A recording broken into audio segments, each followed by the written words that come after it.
এদিন এজন ছাত্ৰই তেওঁৰ শিক্ষক এজনক সুধিলে, মই মোৰ জীৱনত বহুত কিতাপ পঢ়িলোঁ, কিন্তু সেইবোৰত মই কি পঢ়িলোঁ তাৰ বেছিভাগেই দেখোন মোৰ মনত নাই। গতিকে ইমানবোৰ কিতাপ পঢ়ি কিনো লাভ হ'ল? শিক্ষকজনে কোনো উত্তৰ নিদি ছাত্ৰজনক এটা লেতেৰা আৰু কেইবাটাও ফুটা থকা মাটিৰ পাত্ৰ এটা দি ক'লে, এই পাত্ৰটো লৈ যোৱা আৰু নৈৰ পৰা পানী ভৰাই লৈ আনা। ছাত্ৰজন আচৰিত হ'ল। ফুটা পাত্ৰতনো পানী তেওঁ আনিব কেনেকৈ?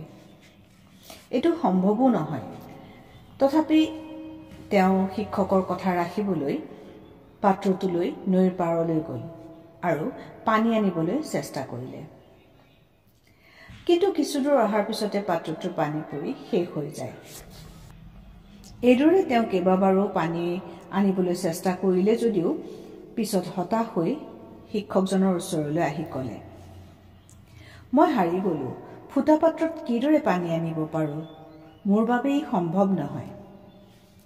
শিক্ষকজনে হাঁহি মাৰি ক'লে, তুমি বিফল হোৱা নাই। পাত্ৰটো চোৱাচোন, সি আগতে কিমান লেতেৰা আছিল আৰু এতিয়া কিমান পৰিষ্কাৰ হৈ গ'ল। একেবাৰে নতুন পাত্ৰৰ দৰে হৈছে।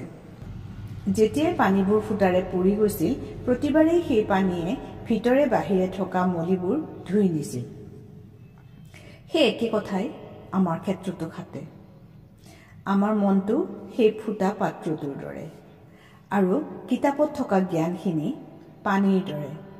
পানীয়ে যিদৰে ফুটা পাত্ৰটো পৰিষ্কাৰ কৰি দিব পাৰিলে, ঠিক সেইদৰে আমি পঢ়া কিতাপবোৰেও আমাৰ মন মগজু পৰিষ্কাৰ কৰি দিয়ে। সকলো কথা মনত থাকিব লাগিব বুলি কোনো কথা নাই, কিন্তু কিতাপ পঢ়িলে আমাৰ জ্ঞান বাঢ়ে, আমাৰ ধ্যান ধাৰণাৰ সলনি হয়, আমাৰ আধ্যাত্মিক ৰূপান্তৰ ঘটে। সেয়ে আমি সদায় কিতাপ পঢ়িব লাগে।